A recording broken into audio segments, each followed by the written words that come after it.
अच्छा,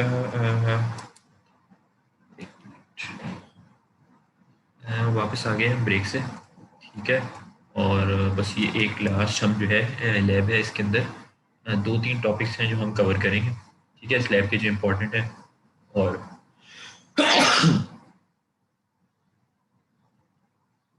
ये वाली जो लैब है इसकी सबमिशन में मैं आपको टाइम दे दूंगा। ठीक है, उसके अंदर आप भले उस टाइम के ऊपर सबमिट कर सकेंगे। ठीक है, आज हमारे पास क्योंकि है 12th। ठीक है, 12th है ना, तो मैं आपको ये जो लैब नंबर 12 एंड 13 वाला जो टास्क है इसकी मैं आपको 16 तक की डेट दे दूंगा। तो आप लोग ताकि इसको आसानी से कर लेंगे, ये इतना इसमें टास्क है नहीं, इजी लैब है। ठीक है। और यहाँ पर एक चीज़ है, ज़्यादातर ये कॉन्सेप्चुअल लैब है, इतनी इसमें प्रैक्टिकल इम्प्लीमेंटेशन थोड़ी सी कम है। ठीक है। और बस आपको दो तीन कॉन्सेप्ट हैं जो कॉन्सेप्चुअल बताए हुए हैं। ठीक है। अच्छा,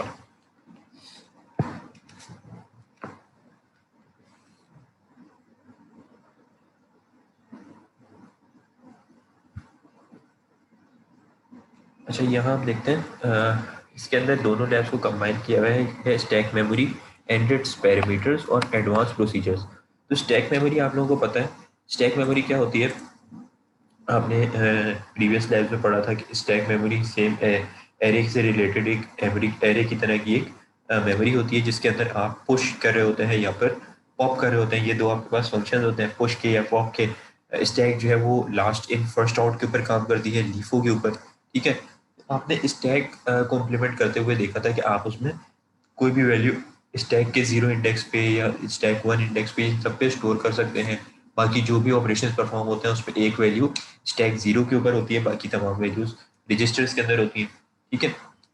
तो ये चीज़ आप लोग पढ़ चुके हैं। और उसके अंदर आपको अब ये डिफाइन किया गया है कि स्टैक मेमोरी के अंदर आप पैरामीटर्स यानी कि वेरिएबल्स, ऐसे प्री डिफाइंड वेरिएबल्स या फिर पैरामीटर्स किस तरीके से दे सकते हैं, इसको अभी हम डिस्कस करेंगे।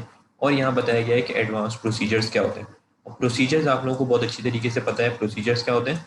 प्रोसीजर्स आप लोग सब रूटीन्स या प्रोसीजर्स जो है वो क्रिएट कर रहे होते हैं। जैसे आपका मेन प्रोसीजर होता है, मेन प्रॉक होता है, इस तरीके से आप यहाँ पर भी प्रोसीजर्स बना रहे होते हैं असेंबली के अंदर, जो कि प्री डिफाइंड प्रोसीजर्स से थोड़े मुख्तलिफ होते हैं। आप उसकी डेफिनेशन देते हैं, जैसे आपने ये एक लैब के अंदर प्रोसीजर्स क्रिएट किए थे। अगर आप उसको देखें यहाँ पर, ये वाली प्रोसीजर्स की जो लैब थी इसके अंदर आपको याद होगा कि आपने एक सिंपल असेंबली का प्रोसीजर क्रिएट किया था। जैसे कि यहाँ पर एडिशन का एक प्रोसीजर था जिसमें एडिशन प्रॉक और इसमें दो रजिस्टर्स इस्तेमाल हो रहे थे। ठीक है। तो अब यहाँ पर इसी तरीके की एक एग्जांपल हम आज की भी लैब में देख रहे होंगे, जिसमें जैसे कि ये यहाँ पर तो एक सिंपल प्रोसीजर क्रिएटेड है। ठीक है। और उसी प्रोसीजर के अंदर आपको बताया गया था कि आपने प्रोसीजर की हेडिंग देनी होती है, यानी उस प्रोसीजर का नेम, उसकी आगे डेफिनेशन, यानी कि जैसे एडिशन के नाम से बनाया तो एडिशन, और आगे आपने कीवर्ड देना होता है प्रॉक, यानी कि ये एक प्रोसीजर है। फिर उसके अंदर बॉडी, उसकी जो भी ऑपरेशन परफॉर्म हो रहे हैं, फिर एक रिटर्न स्टेटमेंट। ठीक है। फिर एडिशन एंड प्रोसीजर, यानी कि एंड स्टेटमेंट आपने उसकी देनी होती है। ये इसका सिंटेक्स था। ठीक है। प्रोसीजर नेम, उसके आगे कीवर्ड प्रोसीजर, प्रोसीजर की बॉडी, रिटर्न और एंड प्रोसीजर। ठीक है। ये आपने बताना होता है, ये एक प्रोसीजर था। फिर आपने नेस्टेड प्रोसीजर देखा था।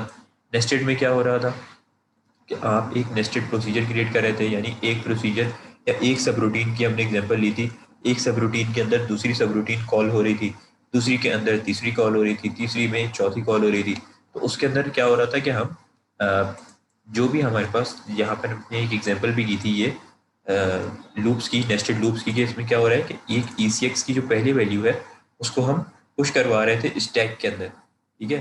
ताकि आगे जो आपका नेस्टेड लूप चले तो वहां पर ECX की वैल्यू चेंज होने से ये ओवरराइट ना हो जाए। ओवरराइट होने से बचाने के लिए हम इसको स्टैक में मूव करवाते हैं और उसके बाद हम पॉप करा देते हैं ECX के अंदर, यानी कि स्टैक के अंदर जो वैल्यू हमने आउटर लूप की पुश कराई थी उसको हम पॉप कर लेते हैं और दोबारा वो लूप चलता है। ठीक है। और ये चीज़ हमने इस पढ़ी थी कि नेस्टेड आप किस तरीके से परफॉर्म कर सकते हैं। ठीक है। तो इसी की इम्प्लीमेंटेशन यहाँ पर आपको गिवन है लैब नंबर 12 के अंदर। या आप यहाँ पर देखें तो यहाँ पर आपको क्या गिवन है, एडवांस प्रोसीजर्स। ठीक है। Stack memory and it's parameters and advance procedures को हम डिस्कस कर रहे होंगे, दोनों को कंबाइन करके। ठीक है। अब यहाँ पर क्या है, स्टैक पैरामीटर्स के अंदर आपको क्या डिफाइंड है, स्टैक पैरामीटर्स क्या है, there are two basic ways of passing parameters to the procedures. ठीक है, यानी अगर आपने एक प्रोसीजर है उसके अंदर अपने पैरामीटर्स पास कराने, जैसे आप डिफरेंट प्रोग्रामिंग लैंग्वेजेस में करते हैं, कोई फंक्शन क्रिएट करते हैं, प्रोसीजर करते हैं, तो वहाँ आप parameters integer A, integer B, या integer value one, integer value two, ये आप दे रहे होते हैं, तो वो पैरामीटर्स होते हैं जो आपके पैरेंथेसिस के अंदर जा रहे होते हैं। ठीक है, और जो आप पैरामीटर्स फंक्शन की डेफिनेशन में दे देते हैं वो आपको फंक्शन के कॉल के दरमियान भी वो पैरामीटर्स देने होते हैं। तो इसी तरीके से आपके पास प्रोसीजर्स के अंदर भी आप पैरामीटर्स दे सकते हैं। तो क्या है, there are two basic ways of passing parameters to procedures. क्या है वो दो बेसिक वेज, अगर आप देखें, we can pass parameters in registers और we can pass them on stack. ठीक है, आपके पास दो तरीके क्या है कि आप या तो इनको प्रोसीजर्स के अंदर पैरामीटर्स जो पास कराने, या तो आप रजिस्टर्स के थ्रू पास करवाएंगे या फिर स्टैक के थ्रू। रजिस्टर्स के थ्रू अभी हमने लास्ट अभी ये देखा कि आप जब प्रोसीजर क्रिएट कर रहे थे, यहाँ पर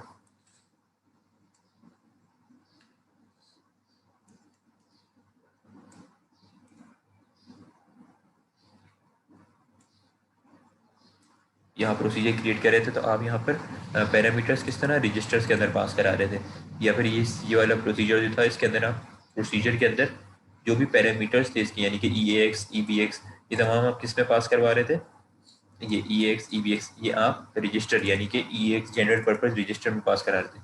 अगर तो आप ये प्रोसीजर्स के जो पैरामीटर्स हैं इनको स्टैक के अंदर पास कराएं, तो वो किस तरह करवा रहे होंगे, ये भी हम देखते हैं। अच्छा, दूसरा तरीका है स्टैक में। अच्छा, so far we have demonstrated the use of registers parameters in the previous lab. हाँ, अभी हमने प्रीवियस लैब का देख लिया।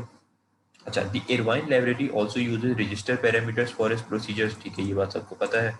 Register parameters are optimized for program execution. अब इसमें आपको बात क्या बताई हुई है, यहाँ पर बात हो रही है स्पीड की, यानी कि प्रोग्राम एग्जीक्यूशन की। यानी आपको ये बताया हुआ है कि रजिस्टर पैरामीटर्स, यानी कि अगर आप प्रोसीजर्स के अंदर जो पैरामीटर्स पास करवाने हैं उनको रजिस्टर्स में पास कराएंगे, तो वो आपकी प्रोग्राम एग्जीक्यूशन का टाइम जो है वो कम हो जाएगा, यानी कि स्पीड बढ़ जाएगी। ठीक है, और अगर तो आप रजिस्टर्स के पैरामीटर्स जिसके पास करा रहे हैं वो स्टैक के थ्रू कराएंगे, तो आपकी एग्जीक्यूशन थोड़ी सी स्लो हो जाएगी, यानी कि स्पीड स्लो हो जाएगी, एग्जीक्यूशन टाइम बढ़ जाएगा। ठीक है, ये बात तो आपको पता है, क्योंकि आपको वहाँ पर एक एक वैल्यू को पुश एंड पॉप कराना पड़ रहा होता है, तो इसलिए आपको एग्जीक्यूशन टाइम बढ़ जाता है।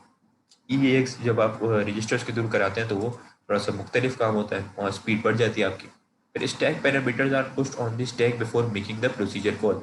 ये भी हमने देखा कि हम ई जैसे हमने किया था, तो उस ई को हमने अगर नेस्टेड हमने प्रोसीजर क्रिएट किया हुआ तो ई को हमने नेस्टेड यानी कि चाइल्ड प्रोसीजर कॉल होने से पहले ही हमने उसको उसकी ई की वैल्यू यानी कि काउंटर की वैल्यू को स्टैक के अंदर पुश करवा दिया था।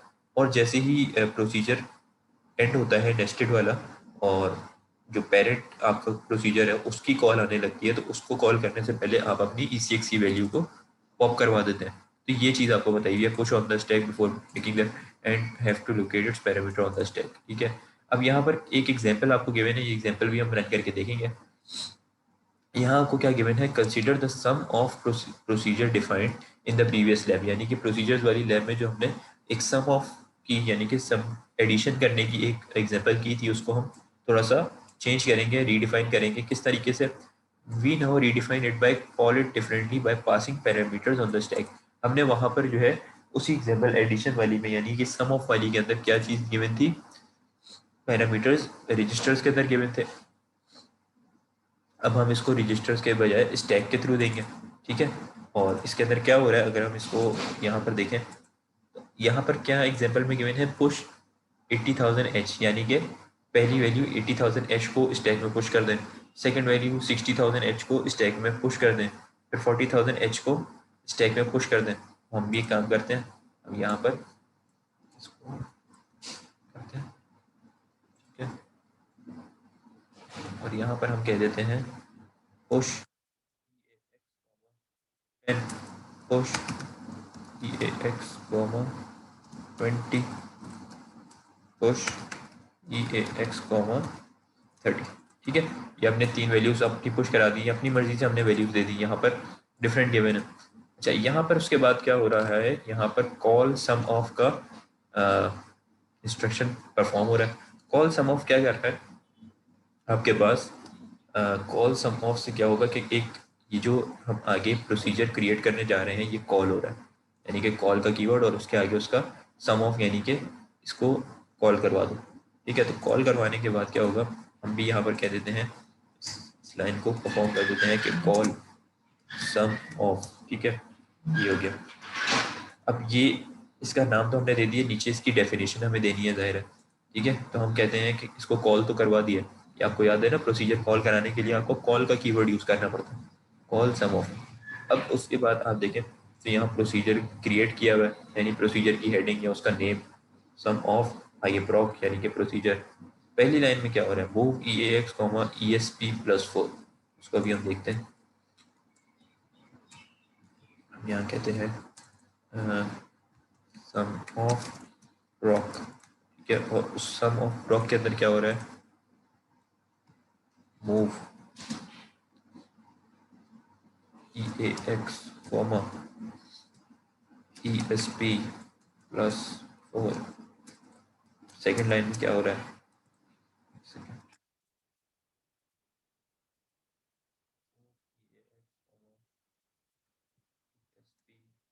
प्लस 8। थर्ड लाइन में क्या हो रहा है, move E A X comma E S P plus 12। तो अभी हम इसको डिस्कस करते हैं कि ये क्या चीज़ है। तो अभी आपको यहाँ पर क्या बताया हुआ है कि क्या करो, ये वैल्यूज़ हमने पुश करवा दी। अब इस इन तमाम को हमने क्या करना है, सम ऑफ का ये मतलब है ना कि हमने इन तमाम वैल्यूज़ को स्टैक में पुश करवाया। अब एक ऐसा प्रोसीजर लिखना है कि जो इन स्टैक की वैल्यूज़ को सम करे, यानी कि इन स्टैक की तमाम वैल्यूज़ को एक के अंदर दूसरी, दूसरी में तीसरी सम करके आपको आउटपुट प्रिंट करें। तो सम ऑफ का क्या काम है, सम ऑफ क्या करेगा, ई ए एक्स, यानी इस ई एक्स रजिस्टर के अंदर ये क्या चीज़ है, ई एस पी प्लस 4। अगर आपको याद हो कि हमने क्या कर रहे होते हैं, ई एक्स हमारे पास जो रजिस्टर है ये कितने बिट का रजिस्टर है, 32 बिट। अब हमारे पास जो स्टैक होता है, बेसिकली स्टैक जो होता है, अगर आप लोगों को याद हो तो स्टैक जो है, सपोज हमारे पास एरे है एक एरे। ठीक है, तो एरे के अंदर हमने क्या चीज़ डिस्कस की थी, अगर हमारे पास एरे के अंदर सपोज कर लें वैल्यूज़ हैं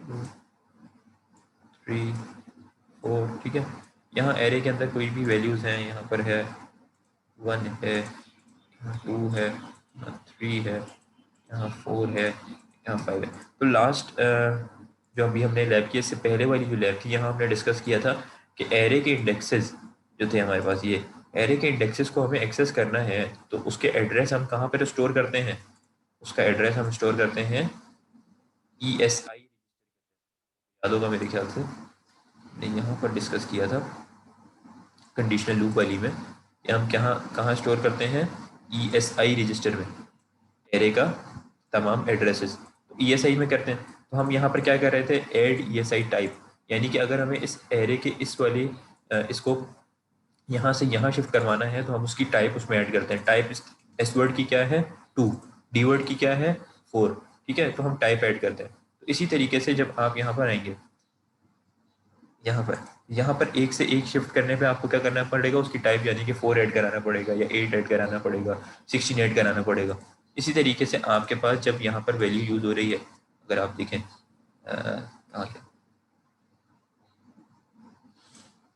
अगर आप यहाँ पर देखें तो ई एक्स हमारे पास क्या है, ई एक्स है 16 बिट, 32 बिट का रजिस्टर।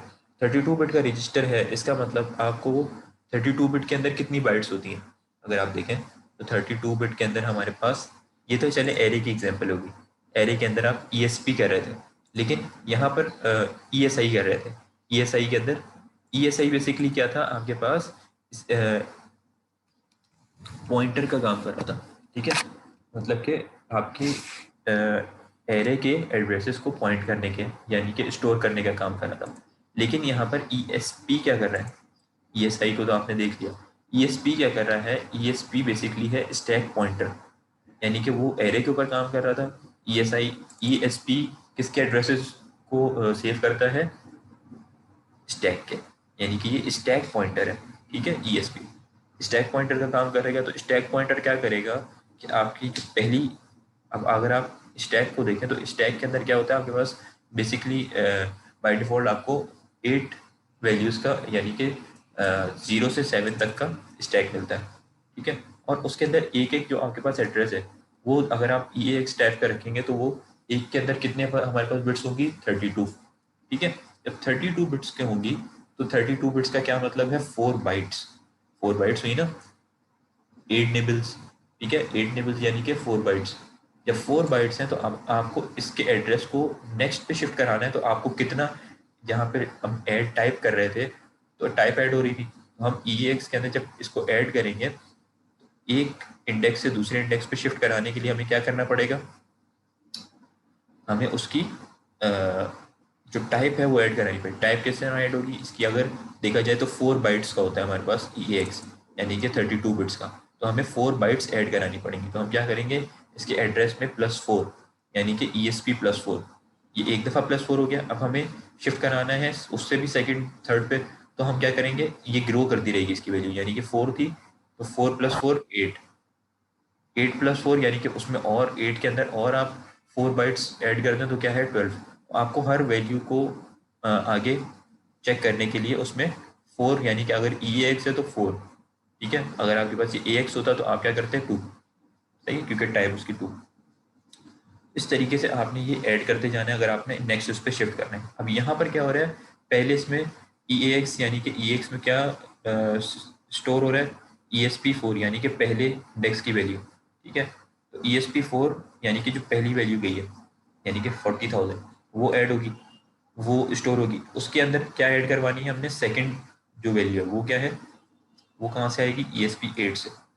थर्ड किससे आएगी, ई एस पी 12 से। ये तमाम सारी ऐड होके कहाँ स्टोर हो जाएंगी, ई ए एक्स रजिस्टर में। अगर हम इसको देखें तो हमारे पास जो कोड है हमने जो किया है ये है 10, 20 और 30 के लिए, ठीक है। जब 10, 20 और 30 के लिए किया है और हमने पहले किसको पुश किया है, 10 को, तो 10 सबसे पहले गई हमारे पास वैल्यू स्टैक में। सेकंड वैल्यू हमारे पास 20 गई, फिर 30 गई। तो अभी जब हमने ये 3 पुश के इंस्ट्रक्शन परफॉर्म किए हैं तो सबसे टॉप ऑफ द स्टैक हमारे पास कौन सी वैल्यू रखी होगी,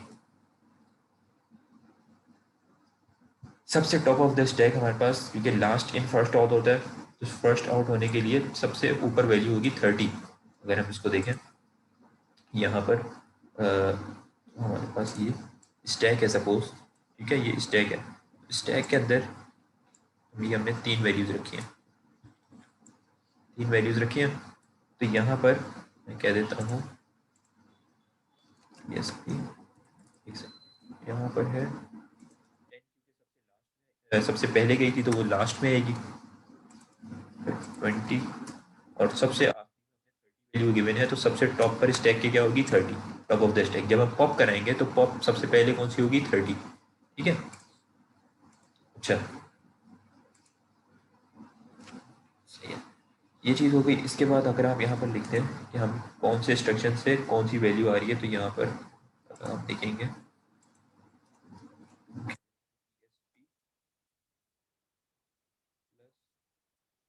ये वैल्यू आ रही है हमारे पास, ESP +8 से ये वैल्यू आ रही है, ESP +4 से ये वैल्यू आ रही है, ठीक है। तो ये इंस्ट्रक्शन आपके पास आ गया है। ESP क्या कर रहा है, स्टैक पॉइंटर का काम कर रहा है, ठीक है।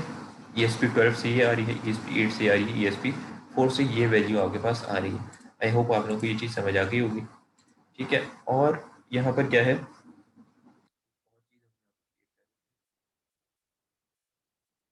ये याद रहे ताकि ESP हमारे पास क्या चीज़ स्टोर करता है।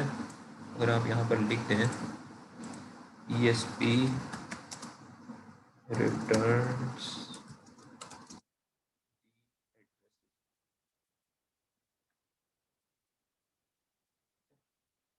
ESP रिटर्न की एड्रेसेस, ठीक है।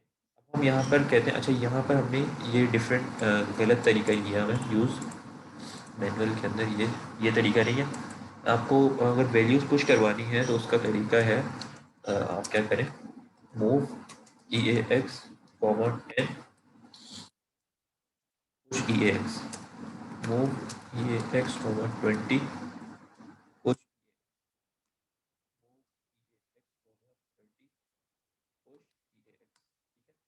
ये सब करेक्ट कर लें अपने पास। ये चीज़ होगी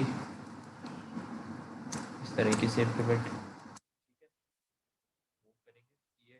करेंगे और उसके बाद पुश कर देंगे ई एक्स रजिस्टर को। ये चीज़ हमने इसी तरीके से परफॉर्म करते हैं हम जब भी पुश एंड पॉप करते हैं, ठीक है।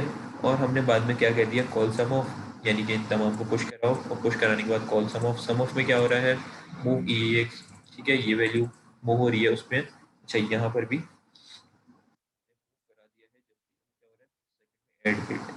अच्छा यहाँ पर हमने एक मूव कराई, दूसरी उसमें ऐड की, थर्ड उसमें ऐड की, ठीक है, ये आगे वैल्यू। अच्छा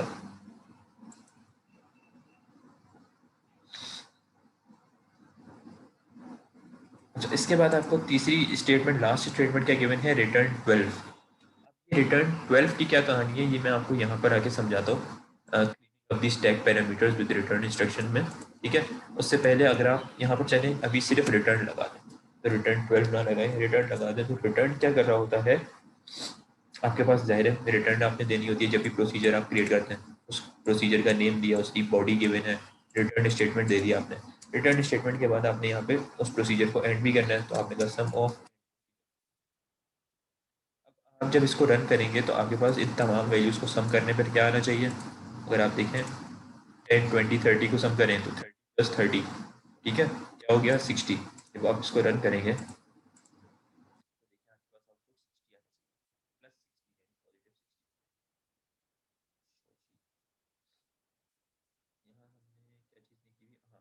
कॉल सम ऑफ तो किया है, सम ऑफ के अंदर ये तमाम चीज़ों का सम तो हो रहा है, लेकिन उसको हमने प्रिंट ही नहीं कराया। हमने कहा call write integer LS line break, write integer किया, कुछ एरर है, क्या एरर है,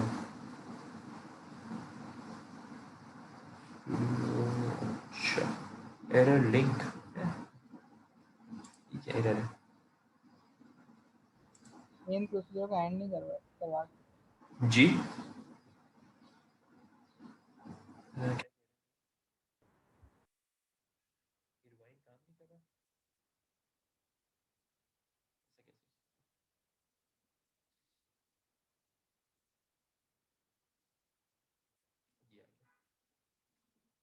वो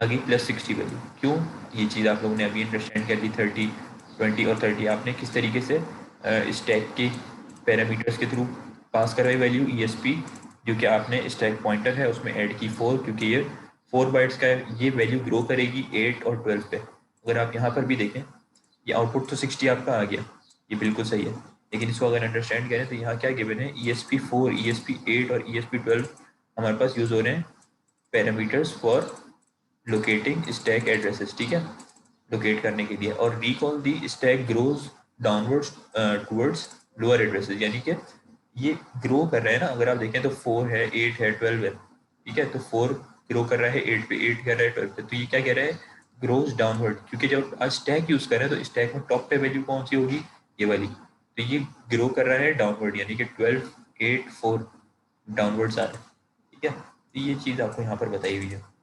अच्छा क्लीनिंग अब stack parameters with return instruction, ये क्या आपको बात बता रही है कि ये आपको कह रही है when parameters are pushed on the stack it is important to clean up the stack upon returning from a procedure. अच्छा एक मिनट आप लोग वेट करें, एक मिनट।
जी, तो हम ये डिस्कस कर रहे थे कि क्लीनिंग अप स्टैक पैरामीटर्स अभी हमने देखा, रिटर्न स्टेटमेंट 12 हमें गिवन थी, तो वो क्या चीज़ थी?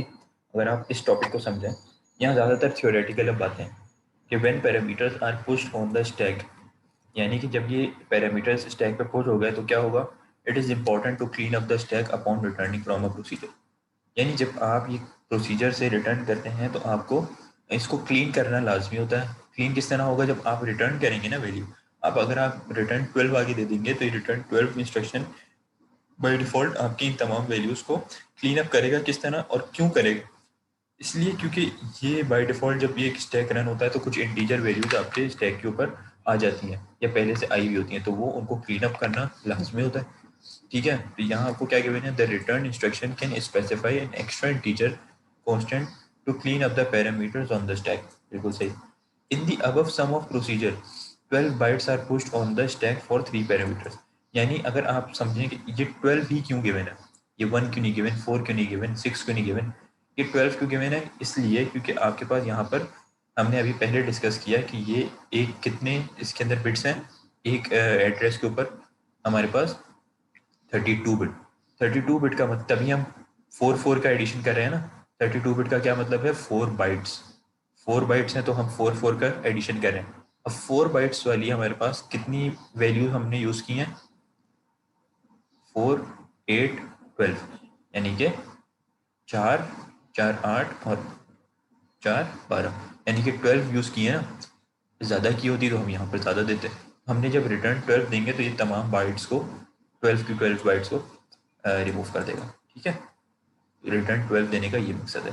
यहाँ पर गिवन भी है explanation, the return 12 instruction is use to increment the ESP register by 12 bytes, यानी कि ये क्या करेगा? उन वैल्यूज़ के ऊपर इंक्रीमेंट कर देगा ESP की एड्रेसेस को 12 बाइट्स, ताकि वो वैल्यूज़ जो आपने यूज़ करनी है वो ज़ीरो हो जाए। ठीक है, in addition to the 4 bytes for popping are the return address. ठीक है, क्योंकि आपके पास 4 बाइट्स का एक होता है और जब आपने 3 वैल्यूज़ यूज़ की हैं तो 12 हो गया। ये इसलिए आप क्लीन अप कर रहे होते हैं अपने स्टैक को। अच्छा, अच्छा, यहाँ पर एक और टॉपिक आपको गिवन है कि सेविंग एंड रिस्टोरिंग रजिस्टर्स। आप जब रजिस्टर्स का इस्तेमाल कर रहे होंगे तब आपने क्या करना है? अभी तो हमने स्टैक का किया है, जब आप रजिस्टर्स का कर रहे हो और आपने नेस्टेड प्रोसीजर क्रिएट कर रहे हो तो हमने क्या डिफाइन किया था कि हम अपने रजिस्टर्स को स्टैक के अंदर मूव करा देते हैं। ठीक है, ताकि हमारे पास जब नेस्टेड का काम हो रहा हो, नेस्टेड के अंदर हमारी वैल्यूज ओवरराइट ना हो जाए। तो यहाँ क्या गिवन है? A procedure might need to use some general purpose registers to carry its computation, जैसे कि ECX रजिस्टर। ठीक है, to preserve the values of these registers across a procedure call, यानी कि उस प्रोसीजर कॉल से पहले पहले इस उस वैल्यू को जो कि आपके आउटपुट यानी कि पेरेंट प्रोसीजर की है जिसके अंदर रजिस्टर्स हैं, उसको प्रिजर्व करने के लिए आप स्टैक का इस्तेमाल करते हैं। ठीक है, it is important to push their values at the beginning of the procedure and pop them at the end. ये बात आप लोग बहुत दफ़ा पढ़ चुके हैं, सीख चुके हैं, प्रोसीजर्स वाली लैब में भी कर चुके हैं कि आप प्रोसीजर की पेरेंट प्रोसीजर की कॉल से पहले उसके जो आपने ECX का काउंटर दिया है उसको पॉप करवा लेते हैं या उस रजिस्टर की वैल्यूज़ को स्टैक में से पॉप करवा लेते हैं। So the caller program can be sure that none of its register values are overwritten. तो एक स्टूडेंट ने ये सवाल पूछा भी था, ओवर रिटन हो जाती है तो वो इस तरीके से आपकी ओवरकम हो सकती है। ठीक है, चल अब यहाँ पर एक और चीज़ क्या है? The EBP register. ये भी सारी थियोरेटिकल आपको सारी चीज़ें समझाई हुई हैं। EBP रजिस्टर क्या है? EBP रजिस्टर जो है सेम एज आपका काम करेगा किसकी तरह? ESP की तरह, बिल्कुल ESP की तरह काम करेगा। बस सिंपल यहाँ पर ये है कि आपके पास ये इसकी वैल्यूज़ एक दफ़ा जो आपने सेट कर दी वो चेंज नहीं होती। ठीक है, चेंज नहीं होती। ये आप यूज़ कब कर रहे होते हैं? जैसे अभी हमने यहाँ पर एक बिल्कुल सेम सिंगल ऑपरेशन परफॉर्म किया। जैसे यहाँ आपने देखा, अगर हम इसमें जाएँ वापस प्रोसीजर्स वाली लैब में,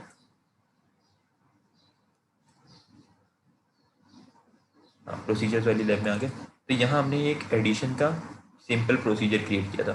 ठीक है, इस प्रोसीजर के अंदर आपने कोई भी पुश पॉप वगैरह नहीं किया, आपने सिर्फ मूव EX, क्योंकि रजिस्टर्स यूज़ हो रहे थे तो यहाँ पर जनरल पर्पस रजिस्टर्स यूज़ हो रहे थे, तो यहाँ आपके सिंपल छोटा सा आपका असेंबली कोड था, ज़्यादा कॉम्प्लेक्स नहीं था, इसके अंदर एक प्रोसीजर है, नेस्टेड नहीं है। नेस्टेड होगा जब जब ये सब रूटीन्स क्रिएट होती हैं तब वो नेस्टेड हो जाते हैं, यानी कि थोड़ा सा कॉम्प्लेक्स हो जाता है।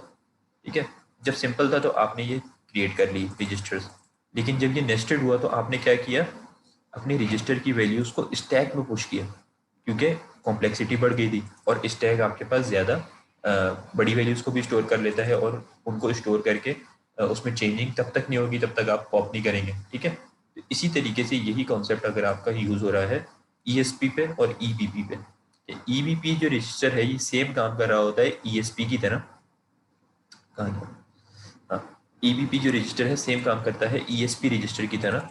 सिर्फ इसमें हम क्या करते हैं, जब भी हम कोई कॉम्प्लेक्स रजिस्टर इस्तेमाल, कोई कॉम्प्लेक्स प्रोसीजर क्रिएट करेंगे, ठीक है, यानी कि नेस्टेड प्रोसीजर या जिसमें मल्टीपल सब रूटीन है, तो वहाँ हम क्या करते हैं, हम अपनी हर आइटरेशन या हर डिफरेंट प्रोसीजर कॉल से पहले अपने जो ईएसपी रजिस्टर की वैल्यू है, यानी कि इसकी एड्रेसेस ये स्टोर करता है ना, इनको हम कहाँ सेव कर देते हैं, ईबीपी में। यानी the ESP register can be use in simple procedures. ठीक है, यानी ईएसपी जो हमने पहले यूज़ किया ये सिंपल सा प्रोसीजर था एडिशन का, तो हमने यहाँ यूज़ कर लिया। लेकिन like the above sum of to access parameters on the stack, however in complex procedures, यानी कि जब कॉम्प्लेक्सिटी आएगी थोड़ी तो क्या होगा, the ESP register might change, यानी जब कॉम्प्लेक्सिटी आ जाएगी तो ईएसपी रजिस्टर्स की वैल्यू चेंज होती रहेगी, तब हम क्या करेंगे, उसकी जगह ईबीपी रजिस्टर के अंदर उनकी वैल्यूज़ स्टोर कर देंगे। ठीक है, बाकी उसको आपको एग्जाम्पल वगैरह गिवन है कि ये उसकी एक्सप्लेनेशन गिवन है, कुछ उसका एक कोड गिवन है कि ये किस तरीके से इम्प्लीमेंट हो रहा है। ठीक है, तो ये आप लोग करके देख लीजिएगा। वैसे ये इतना एग्जाम के पर्सपेक्टिव से इंपॉर्टेंट नहीं है, बाकी ये थियोरेटिकल 2-3 कॉन्सेप्ट्स हैं कि पासिंग बाय वैल्यू क्या होती है, पासिंग बाय रेफरेंस क्या होती है, ये आप लोग शुरू से पढ़ते आ रहे हैं प्रोग्रामिंग लैंग्वेजेस में। अगर आपने ऑब्जेक्ट ओरिएंटेड वगैरह पढ़ी है तो वहाँ आपने ये देखा होगा पास बाय वैल्यू के अंदर क्या होता है, जब आप पैरामीटर्स पास करते हैं तो उसके अंदर सिर्फ आपके आउटपुट के अंदर चेंजिंग आ जाती है, बाकी आपके